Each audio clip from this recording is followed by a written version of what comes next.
एक नई वीडियो के साथ आज मैं फिर हाजिर हूँ, आपका होस्ट और दोस्त विक्रांत जोशी। आपको स्वागत करता हूँ मेरे वी मास्टर में, जिसमें हम लेके आते हैं वर्ल्ड अफेयर्स और डिफेंस की दिन भर की टॉप खबरें। तो चलिए जान लेते हैं। हमने ये विंटर्स की फुल टी शर्ट्स बनाई हैं, बहुत ही सस्ते दाम पे हम इसको बेच रहे हैं। स्क्रीन पे दिए व्हाट्सएप नंबर से हमसे संपर्क करिए। बहुत ही लिमिटेड पीस बचा हुआ है, जल्दी से अपनी बुकिंग कराइए। आपको ये ग्राफिक्स और प्लेन दोनों ही प्रकार से प्राप्त हो सकती है। अपनी सबसे पहली खबर की बात करेंगे तो भारत बांग्लादेश रिश्तों को लेकर आ रही है। कुछ दिन पहले ये खबर निकल कर आई थी कि मेघालय में बांग्लादेश का TB2 जो बैरक्टर ड्रोन है वो देखने को मिला था, जो कि टर्किश कंपनी बेकर के द्वारा बनाया जाता है और बांग्लादेश ने इसी साल इसकी जो डिलीवरी है वो रिसीव करी थी। 4 इस प्रकार के ड्रोन इनको डिलीवर हो गए थे।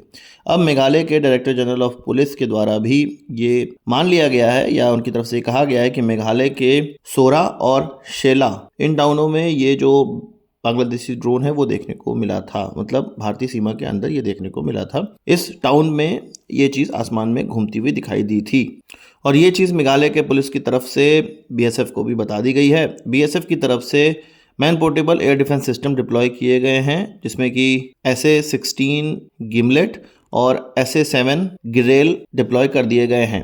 ये तो हुआ डिप्लॉयमेंट वाली बात और घुसपैठ वाली बात यहाँ पर यह है कि हम बांग्लादेश को क्या इतना कमज़ोर समझते हैं या समझते थे कि वो हमारी रैकी करके चले जाएगा और हम लोग कोई ऐसा डिप्लॉयमेंट रखेंगे नहीं जिससे कि उनके रैकी करने वाले इक्विपमेंट को मार गिराएं। BSF को प्रोएक्टिव रहना चाहिए था और हमेशा ही तैयार रहना चाहिए था कि बांग्लादेश की तरफ से कोई मिस एडवेंचर हो सकता है। रही बात ये man portable air defence system जिसका कि नाम लिया गया है, इसके द्वारा इस ड्रोन को मार के नहीं गिराया जा सकता है।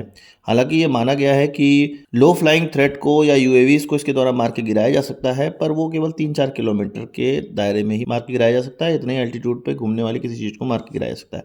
पर ये जो ड्रोन है ये काफ़ी ऊंचाई पर उड़ता है और इसका ये जो man portable air defence system है ये कुछ कर नहीं पाएंगे। हमें एक प्रॉपर एयर डिफेंस सिस्टम यहाँ पर डिप्लॉय करना पड़ेगा जो कि ड्रोन या उनके द्वारा कोई भी एयरक्राफ्ट हेलीकॉप्टर उसको मारकर गिरा सके। कुल मिला के भारत को ये समझ लेना चाहिए कि चीन पाकिस्तान के बाद अब बांग्लादेश में भी एक फ्रंट खुल चुका है। हालांकि भारत को ये फ्रंट खुलने का अंदेशा बहुत लेट हुआ है, पर हमें ये भी समझना चाहिए कि बांग्लादेश जैसा देश जिसके की मित्रतापूर्ण रिश्ते थे वो तुरंत इतनी बड़ी पलटी कैसे मार गया। इतनी बड़ी पलटी के लिए हम लोग तैयार क्यों नहीं थे।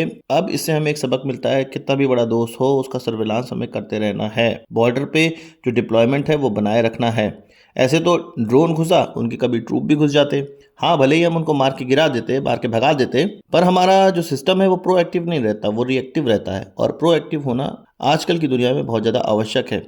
यहाँ पर बांग्लादेश की प्रोएक्टिवनेस दिखाई दे रही है कि जैसे ही उनके वहाँ शेख हसीना की गवर्नमेंट हटी, उन्होंने भारत की जो बॉर्डर है उसका सर्विलांस स्टार्ट कर दिया। हाँ, हमारे सिस्टम ने ये तो जरूर जाना कि कोई TB2 ड्रोन बांग्लादेश की तरफ से हमारी एयर सीमा में घुसाया गया या मेघालय में घुसाया गया, हमारे सिस्टम ने उसको डिटेक्ट कर लिया। पर यहाँ पर डिटेक्ट करना ही काफ़ी नहीं है, उसको तुरंत मार के गिरा दो, बाद में देखा जाएगा। बांग्लादेश को बाद में सफाई देंगे, और सफाई भी क्यों देना, जब हमारे एयर क्षेत्र में वो घुसेगा तो उसको मार के गिराया जाएगा। ये तक हमें पता चल गया था कि बांग्लादेश के एयरबेस तेजगांव से ये लॉन्च हुआ है।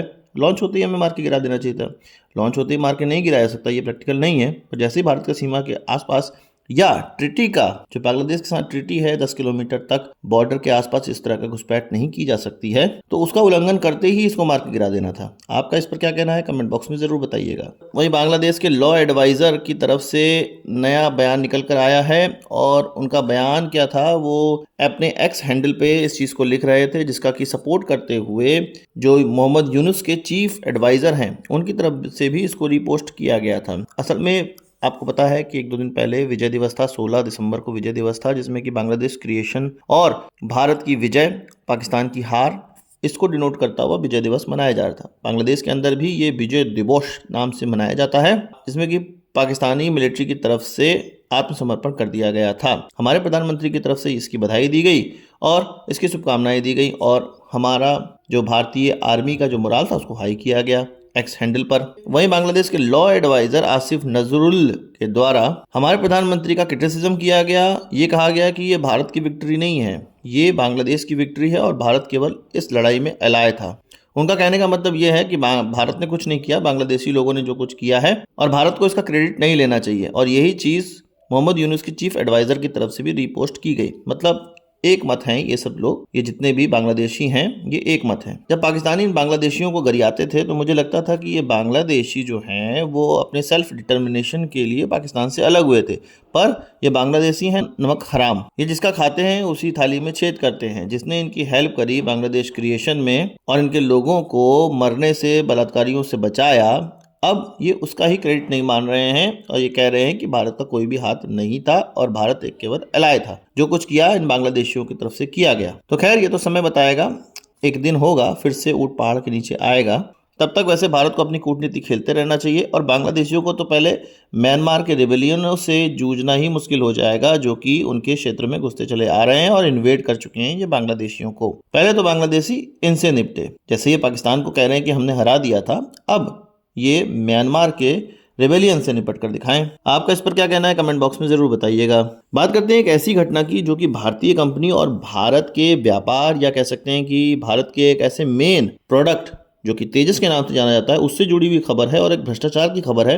पर भारत में इस भ्रष्टाचार का भांडाफोड़ नहीं हुआ है, ये यूएस के अंदर भ्रष्टाचार का भांडाफोड़ हुआ है और यूएस की तरफ से अपनी कंपनी पे चार्जेस लगाए गए हैं और उनको सजा दी गई है। भारत में ऐसा कुछ नहीं हो रहा है। खबर सुन लेते हैं पूरी हम लोग। यूएस की एक कंपनी है मूग इंक, जो कि भारत में भी काम करती है और इसकी एक सब्सिडरी है मूग motion control private limited MMCPL, जिसकी तरफ से HAL के ऑफिशियल्स को पैसे दिए गए। वो किस लिए पैसे दिए गए थे? वो इसलिए पैसे दिए गए थे कि अप्रैल 2021 में तेजस के लिए एक्चुएटर कुछ खरीदने थे, जिसका कि टेंडर किया गया था। मे भी ये तेजस के लिए ना हो, किसी दूसरे एयरक्राफ्ट या दूसरे हेलीकॉप्टर के लिए हो, पर एक टेंडर किया गया था जिसमें कि एरोस्पेस एक्चुएटर खरीदने थे, जो कि $1.3 मिलियन का था। और इसी में टेंडर में दूसरे लोगों को पीछे करने के लिए, दूसरे कॉन्ट्रैक्टर को काटने के लिए 2.5% का कमीशन देने की बात करी गई थी। ये कंपनी के इंटरनल कम्युनिकेशन में निकलकर सामने आया है और इसके लिए अमेरिका में कंप्लेन करी गई। अमेरिका की कंपनी थी क्योंकि ये, और वहाँ पर इनको सजा दी गई है। भारत में ऐसा कुछ भी हवा नहीं उड़ रही, भारत में ऐसी कोई प्रॉब्लम किसी को है नहीं। इस प्रकार की चीज़ें हमारे यहाँ चल रही हैं और इस तरह से घूस लेके, भ्रष्टाचार करके हम लोग किस प्रकार का डिफेंस इक्विपमेंट बना रहे हैं, मुझे समझ में आ नहीं रहा है। आपको अगर समझ में आ रहा हो तो कमेंट बॉक्स में बताइएगा। तो आज की इस वीडियो के लिए बस इतना ही। आशा करता हूँ कि वीडियो पसंद आया होगा। आपसे एक बड़ा आंसर जरूर देंगे। इस वीडियो संबंधी सवाल से जो हो कमेंट बॉक्स में जो लगेगा, और यदि आपने हमारा चैनल सब्सक्राइब नहीं किया उसे भी कर लीजिए, क्योंकि हम इस प्रकार की वीडियो लाते रहते हैं। नमस्कार, थैंक यू, जय हिंद।